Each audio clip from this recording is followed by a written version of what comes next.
Assalamualaikum. Viral ya Bapak Ibu. Ini dia jawaban Kiai Imad yang mana orang menuduh katanya walaupun sedunia membatalkan nasabah mensoalkan nasabah alawi, Kiai Imad tetap membatalkan. Ini jawaban Kiai Imad, cerdas dan masuk logika. Kita juga akan melihat ceramah dari Buya Araziyah terbaru. Ingatkan ini kepada kita semua. Oke, mohon ditonton sampai akhir baru berkomentar. Kita ke videonya. Perkataane jenengan Kiai sing masalah tesis saya itu membatalkan nasabah alawi, sehingga bahasanya pipun andekan ada ulama sedunia bisa membetulkan nasab, saya tetap tidak percaya. Itu kan kalau tidak salah ada kata-kata itu. Iya, itu banyak sekali bagian daripada kiai, sehingga saya akan menyampaikan bagaimana wong saya tidak bisa menyampaikan itu. Maka saya kesini andawisipun ya pengen ngaji bab nasab. Hingga para kiai alasannya Imam Syafi'i begini, Imam ini begini, itu begitu. Menikalah ingkang saged kula. Pertama itu tentang walaupun ulama sedunia mensohehkan nasab alawi, saya tidak. Itu apabila mensohehkannya karena suatu hal. Coba lihat di dalam YouTube-nya, apabila ulama sedunia mensohihkan karena suatu hal. Karena suatu hal itu apa? Bukan ilmu, karena pertemanan, karena enggak enak, karena sosiologi. Nah itu saya tidak mau menerima. Wa in aftal muftun, walaupun para orang-orang berfatwa itu berfatwa. Kenapa? Karena Rasulullah yang mengatakan wa in aftal muftun itu, wa in aftakal muftun, wa in aftakan nas, kamu harus berdiri dalam kebenaran. Wa in aftakan nas, walaupun seluruh manusia berfatwa. Kalau kamu telah yakin dengan kebenaran itu, maka pegang kebenaran itu. Wa in aftakal muftun, walaupun para ahli fatwa berfatwa. Ini adalah dawuhnya Kanjeng Rasul. Saya hanya mengutip Kanjeng Rasul, tapi dari kutipan itu, karena banyak yang tidak paham hadis, durung pernah maca hadis iku wa in aftakal muftun, akhirnya disangka saya orang sombong. Padahal Nabi Muhammad yang nyuruh begitu. Kalau kamu sudah meyakini kebenaran yang ada di dalam hatimu berdasarkan dalil-dalil yang kuat, maka jangan kau ikuti manusia. Teguhlah pada kebenaran. Wa in aftakal muftun. Bahkan Allah mengatakan di dalam Al-Quran, wa in tuti aksara man fil ardi yutilluka an sabilillah. Kalau kamu ikuti mayoritas manusia, mereka akan menyesatkan kamu dari jalan Allah. Ada ahli filsafat kemarin tuh yang ngomong di YouTube, la tajtami'u ummati 'ala dhalalah. Tidak akan bersepakat umatku pada kesesatan. Namanya Ustadz Nuruddin. Sudah saya suruh Mas Rifki Zulkarnain untuk nantang debat Ustadz Nuruddin dari Jawa Barat itu, yang dia katanya mensahihkan nasab balawi, tetapi tidak ada jawaban. Kemudian dia bikin sebuah tulisan di akun Facebooknya bahwa dia mengakui dirinya bukan ahli nasab. Kalau mengakui bukan ahli nasab, tidak paham nasab, jangan sekali-kali menyalahkan para peneliti nasab. Nah, dia ngomong katanya kita ikut ulama-ulama aja. Ulama telah bersepakat nasab ba'lawi ini sahih. Ulama mana? Buktinya dari abad ke-4 Hijriah tidak dicatat, ke-5 Hijriah tidak dicatat, ke-6 dicatat bahwa anaknya cuma 3, Muhammad, Ali dan Husain, tidak ada namanya Ubaid. Gimana itu mau dikatakan sahih? Nasab itu sudah batal sejak abad ke-4 Hijriah sampai dia mengaku tahun 895 Hijriah. Jadi itu ustadz-ustadz yang ngakunya ahli filsafat tapi tidak mau menggunakan metodologi filsafat di dalam bagaimana mencari kebenaran ilmiah, lebih baik di lebih baik dibakar buku-buku filsafatnya, nggak usah ngaji ngaku-ngaku ahli filsafat, udah ahli husnudon aja ngakunya cukup ahli husnudon, taklid buta cukup, jangan ngaku-ngaku ahli filsafat. Di dalam keimanan katanya itu bisa ilmiah, tapi bab nasab katanya husnudon, na'udzubillah. Lalu Kang Gus siapa? Kehancuran ya. Jadi dunia emang harus hancur. Dunia itu semua. Jadi jangan bayangkan, kita bayang dunia itu kan gunung, bukit, tanah. Enggak, tubuh. Bukan hanya itu. Ada dunia kerja. Ada orang masuk kerja, ada dipecat. Ada orang masuk kerja, ada yang kemudian naik. Ada yang ganti jabatan. Ada orang keasikan di jabatannya. Berarti dia lupa dengan sifat dunia. Bahwa dunia jabatan itu bagian dari dunia. Dan sifatnya pasti berubah. Kita nggak boleh kemudian nyaman di situ. Nggak boleh nyaman di situ. Para selebritis, para ustadz yang masyhur, mungkin dia dipuja, diikuti, ada followernya. Dia harus siap nanti ada orang membencinya. Ya, sama. Ya. Dia harus siap jika nanti tidak ada viewernya. Karena sekarang artis itu masuk ke YouTube. Ya. Dulu diremehkan YouTube. Sekarang tidak. Tapi banyak orang berangan-angan ingin terkenal, ingin dipuja, dia lupa kalau orang dipuja pasti dicaci maki. Kalau orang dicinta pasti dibenci. Itu yang mereka lupa. Ini yang terjadi di negara-negara yang batinnya sudah mulai kosong dari dunia spiritual. Kita sering dengar dunia-dunia K-pop, ya.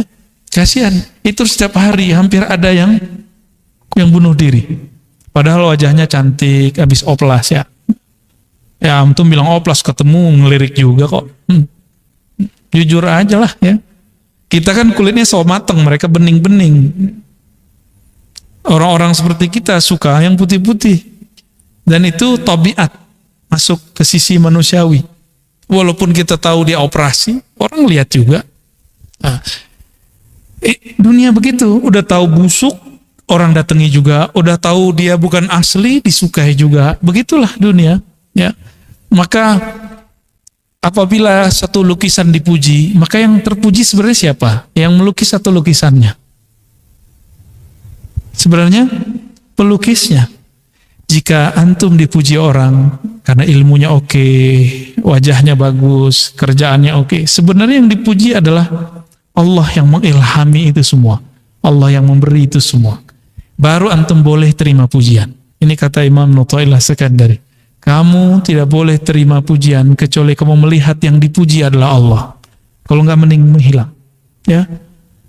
Maka saya turunkan dari situ, jika kita tangan kita dicium tangan sama orang, ya, kita nggak boleh merasa kita yang mulia, tapi kita merasa ini perintah Allah, saling menghormati. Jika mereka ingin ngambil berkat dari guru, kita dianggap guru misalnya, atau kita orang tua. Ini kan yang tua-tua kalau anak-anak pada salam kan tangannya digini ya. Nih salim gitu ya. Gak masalah. Mengajari mereka. Ya, tapi jangan merasa berhak dicium tangannya. Itu aja bedanya ya.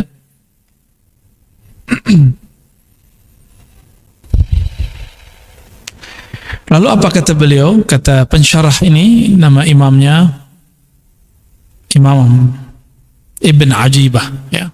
Imam Ibn Ajibah mengatakan, beda orang awam dengan orang arif. Orang awam yang Islamnya hanya ingin yang indah-indah, dengan arif yang mengenal Allah, yang tahu seluk-beluk agama ini. Meskipun gak bisa baca kitab, semoga yang hadir malam ini tergolong arif. Amin ya.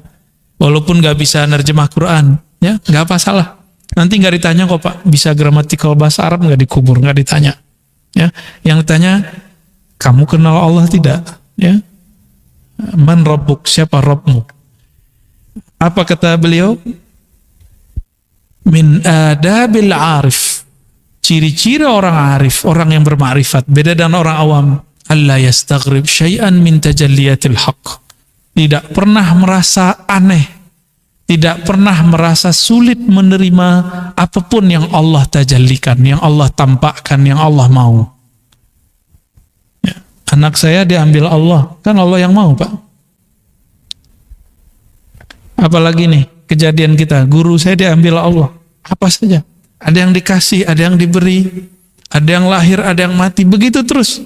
Kita nggak bisa menahan sama sekali takdir Allah Subhanahu Wa Taala. Nah, orang yang masih merasa aneh, berarti dia orang yang awam. Nah, saya sering menjelaskan dulu, ada namanya Jamal, ada Jalal. Masih ingat? Ada Jamal, ada Jalal. Masih ingat gak? Saya ulangin ya. Jamal, keindahan Allah, kebaikan-kebaikan Allah.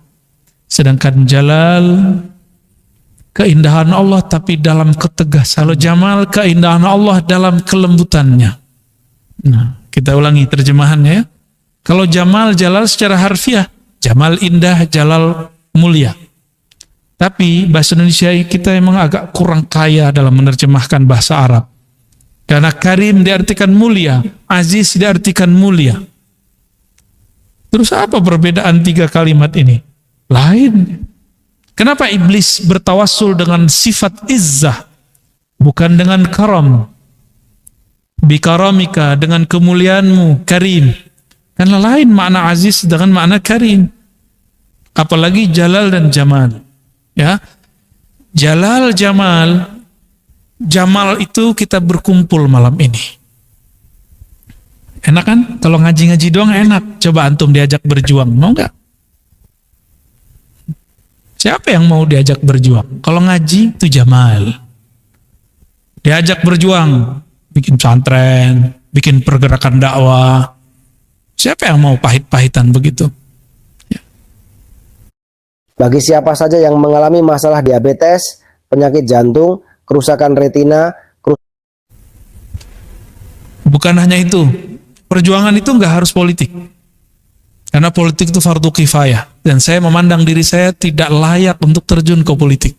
Politik praktis. Karena saya tidak ada pendidikan itu dan tidak pernah masuk organisasi pra-politik juga nggak pernah. Ya. Maka kita ngambil bagian yang lain. Yang ini juga fardu kifayah.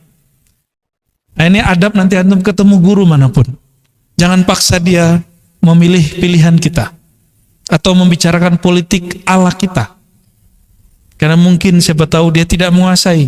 Tapi beberapa ustadz karena ingin menyenangkan jamaahnya, dia terpaksa kemudian bermujamalah. Ya. Mujamalah itu ngenak-ngenakin temen lah. Padahal dia nggak begitu-gitu amat.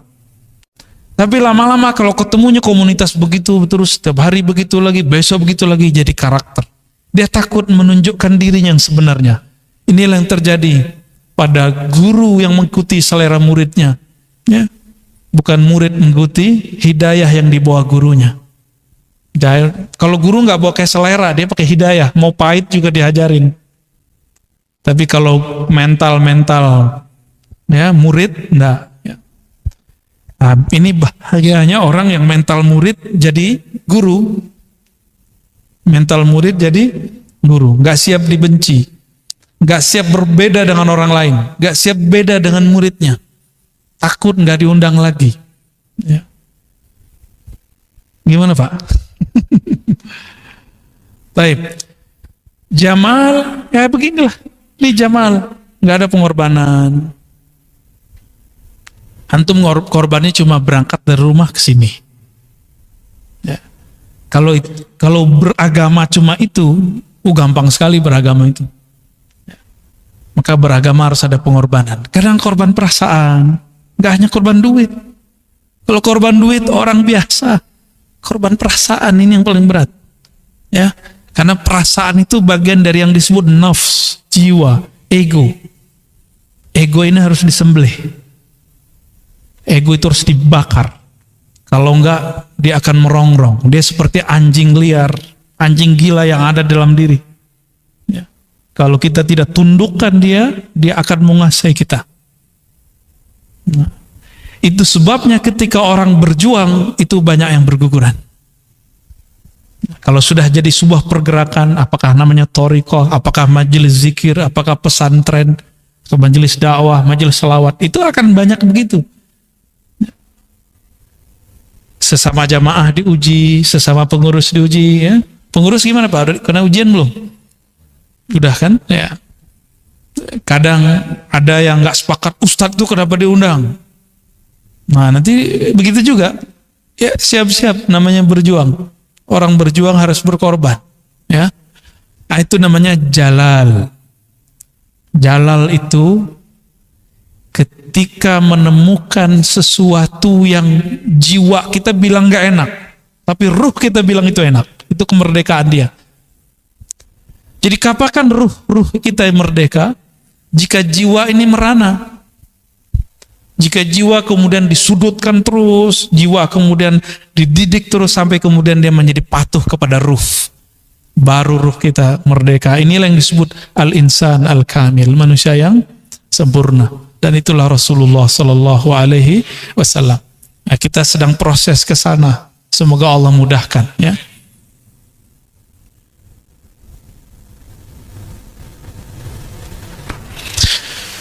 Jadi kalau jamal apa tadi? Keindahan Allah dalam kelembutannya, takdir-takdir yang indah, ya. Hamdan wa syukranillah. Allahumma sholli ala sayyidina Muhammad wa ala ali sayyidina Muhammad. Oke, Bapak Ibu, tadi dia klarifikasi dari Kiai Haji Imaduddin, yang mana beliau ya di YouTube-nya banyak yang menyatakan bahwa Kiai Imad tak berakhlak karena ulama misalnya mau ulama mensohekan, tapi Kiai Imad tetap menolak. Ternyata Kiai Imad mengutip dari hadis apa yang disampaikan oleh Nabi Muhammad Sallallahu Alaihi Wasallam, seperti itu ya Bapak Ibu. Katanya yang intinya kalau kita sudah yakin, sudah dalam hati kita udah meyakini sesuatu, ya harus diperjuangkan, seperti itu ya intinya. Tadi juga ada Buya Razi mengingatkan bahwa ya cobaan pasti kita mendapatkan ya Bapak Ibu. Jadi intinya kita harus kembali ya, harus mengingat ini tuh cobaan dari Allah Subhanahu wa taala.